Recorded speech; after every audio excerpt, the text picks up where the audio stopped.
देखने के लिए उसे सब्सक्राइब करें, लाइक करें और बेल आइकॉन दबाना ना भूलिए। एक शहर में किशन नाम का आदमी अपनी बीवी उर्मिला और अपने बेटे चिंटू के साथ रहता था। और ऐसे ही एक दिन आज सुनते हो, मैं आपकी माँ को शहर बुलाने के बारे में सोच रही हूँ।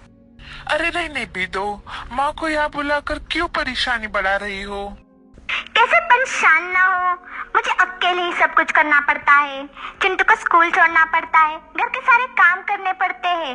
इन सभी कामों से मैं बहुत थक जाती हूँ, इसलिए मुझे इन सभी कामों के लिए कोई तो चाहिए था। इसलिए मैंने सोचा आपकी माँ को यहाँ बुला लेती हूँ, क्योंकि इस महंगाई के जमाने में नौकर रखना हमें महंगा पड़ सकता है। हाँ, तुम सही कह रही हो। वैसे भी इस जमाने में हम नौकर पर भरोसा कर भी नहीं सकते, इसलिए तुम माँ को फोन करके कल ही शहर आने के लिए कह देना। अगले ही दिन किशन की माँ शहर आ जाती है। अच्छा माँ जी, आप आ गए। वो तो ठीक है, पर तुमने मुझे इतनी जल्दी शहर बुलाया, कोई बात है क्या? चिंटू को आपकी बहुत याद आ रही थी, इसलिए हम दोनों ने सोचा आपको शहर बुला ले। आप बहुत दूर से आए हो, थक गए होंगे, इसलिए आप अंदर जाकर आराम कीजिए। और किशन की माँ आराम करने चली जाती है। अब चिंटू का ज्यादा समय दादी के साथ ही बीतने लगता है। जब एक दिन किशन ऑफिस से घर लौटता है तो उसे टीवी की तेज आवाज और घर की चीजें बिखरी हुई दिखती है। उर्मिला, किधर हो तुम? जल्दी से इधर आ जाओ। किशन की गुस्से भरी आवाज सुन के उर्मिला वहाँ आ जाती है। अजी क्या हुआ? इतने गुस्से में आपने मुझे क्यों बुलाया?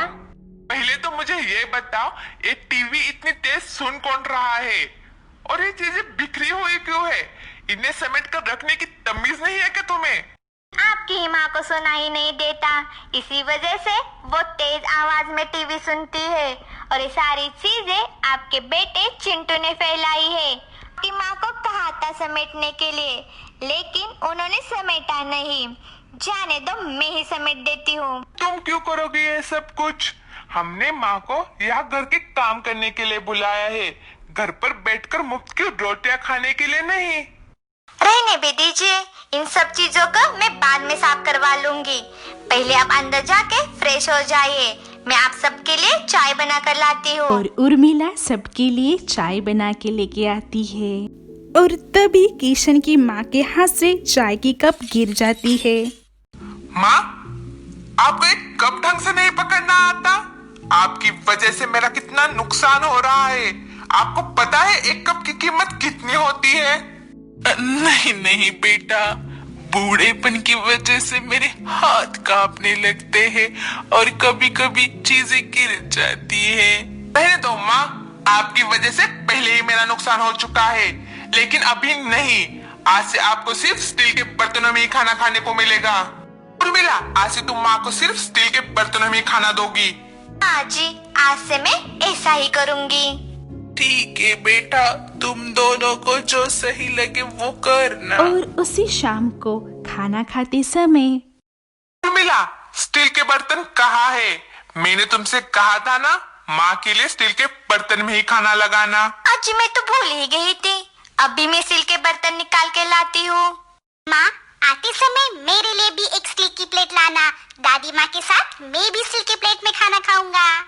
अरे बेटा, स्टील के प्लेट में नौकर लोग खाना खाते हैं, तुम स्टील के प्लेट में खाना नहीं खा सकते।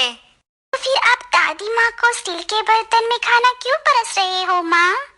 रहने दो उर्मिला, आज माँ को इसी प्लेट में खाना खाने को दो, लेकिन कल से उन्हें उनके रूम में स्टील के बर्तन में ही खाना खाने देना। ये सब बातें सुनकर किशन की माँ अपने रूम में जाके रोने लगती है। पर तभी चिंटू वहाँ अपनी दादी माँ को देखने पहुँच जाता है। दादी माँ, आप क्यों रो रहे हो? नहीं नहीं चिंटू, मैं रो नहीं रही, मेरे आँख में कुछ कचरा गया है। बहुत रात हो चुकी है चिंटू, तुम सोने चले जाओ। अपनी दादी माँ की बात मानकर चिंटू वहाँ से सोने के लिए चला जाता है।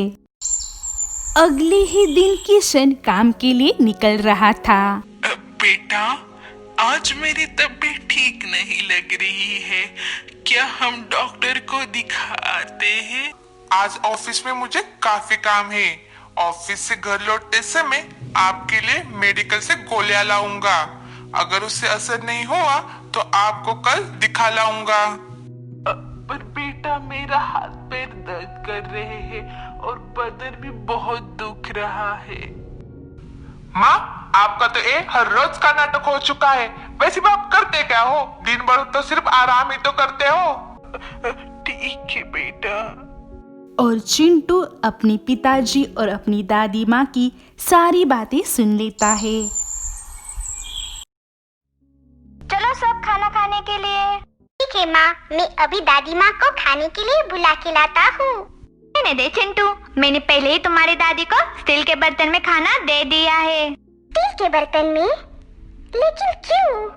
आपने तो कहा था उसमें तो नौकर लोग खाना खाते हैं। बेटा, जब कोई बूढ़ा हो जाता है ना, तो उन्हें सिर्फ स्टील के बर्तन में ही खाना दिया जाता है।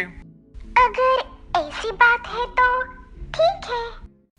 कुछ दिनों बाद चिंटू बेटा, तुम्हारा जन्मदिन आने वाला है। बोलो बेटा, तुम्हें क्या चाहिए गिफ्ट में? बोलो बेटा, तुम्हें क्या चाहिए गिफ्ट में? तुम्हारे पापा तुम्हें जरूर ला के देंगे। पापा, मुझे मेरे जन्मदिन पे स्टील के बर्तन चाहिए। स्टील के बर्तन? वो क्यों भला? वो इसलिए, जैसे ही मैं बड़ा हो जाऊंगा तो मैं आपको उसी स्टील के बर्तन में खाना दूंगा, क्योंकि मुझे आप लोगों की वैसी बेइज्जती नहीं करनी जैसे आप अभी दादी माँ की कर रहे हो। अपने बेटे की ये बात सुनकर किशन को अपनी गलती समझ आती है और वो अपनी माँ से माफी मांगकर उन्हें अपने हाथों से खाना परोसता है।